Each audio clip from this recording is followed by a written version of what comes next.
what are the risk factors for the development of patellofemoral pain syndrome? And first and foremost, I want to talk about what does not predict future patellofemoral pain syndrome, because there's a lot of misinformation out there right now about knee pain in general. And we're going to myth bust here. We want to get rid of those ideas, right? So there is strong to moderate evidence to indicate that age, height, weight, body mass index or BMI, body fat, and Q angle were not risk factors for future patellofemoral pain.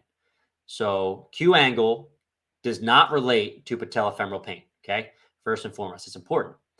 We also have moderate evidence to indicate that hip weakness is not a risk factor for future patellofemoral pain syndrome. So I'll say this again because I hear this so often in the social media world, that having a weak hip is a reason why you go on to develop knee pain, specifically patellofemoral pain. Here's the thing.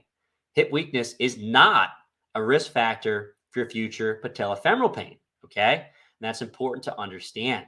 We actually have a bit of research that is going to say the opposite of this. We'll talk about that in a second. So what does predict future patellofemoral pain? We have moderate evidence to indicate that quadricep weakness is a risk factor for future patellofemoral pain in the military. And this is especially true when you normalize this for BMI, okay?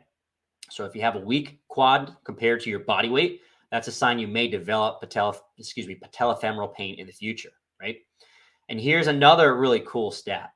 In adolescence, having increased hip abduction strength, so if you have a stronger hip, if you have stronger hip abduction strength, that becomes a risk factor for future patellofemoral pain, okay?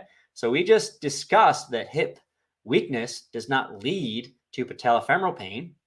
Well, we have a study in adolescence that if you have a really strong hip, so if you have really good hip abduction strength, that is a risk factor for future patellofemoral pain, okay? So I have no idea why this is. My best guess is that if you have a big, strong joint like the hip, and let's say you have a weak knee, then when you jump and land, you're going to move more through the joint that has the strength and control, okay? If you have a really weak quad and a lot of knee pain, when you jump and land on that side that has knee pain, you're not going to land in a full pistol squat, right? That's going to kill your knee, and you don't have the strength to control that.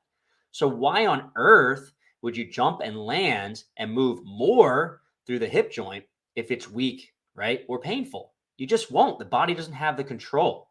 So if you have a lot of strength and control of the hip joint, maybe when we jump and land, we end up getting more valgus and controlling more of our jumping and landing mechanics via the hips, which may put some stress on the knee. Again, this is just a guess on my part. I really don't know. And it's important you understand that this is just a guess. But do keep in mind that having stronger hips is a risk factor for developing knee pain or patellofemoral pain. So here's what I want you to do next, guys. If you enjoyed this video so far, I have an entire course. It's free. It's called the Fitness Pain-Free Mini Course. And we go over 3 lessons going to help you take a lot of this information that we went over so far and put it into practice. The first lecture is called Why We Need a Better System. So first and foremost, the way we treat fitness individuals, all right, athletic people in the gym from a physical therapy perspective is pretty much broke, okay? So we need a better system to serve the folks that are in the gym that get hurt, they want to get back to training, all right? Lecture number 2 is called 7 Reasons Why People Get Hurt in the Gym. And essentially, we have to know the reasons why people get hurt in the gym so we can keep them safe in the future, right? And when they get hurt, we have to know why and how to get them back to training in the gym. Okay, so a thorough understanding of this is very, very important. I actually have a really cool infographic that goes along with this lecture that you get for free as well. And lastly, we go over a case study of how to get someone out of pain and back to training.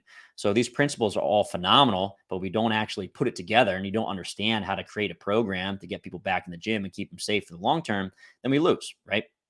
So I'll put a link in the show notes for this. It's a Fitness Pain-Free Mini Course. Definitely check this out.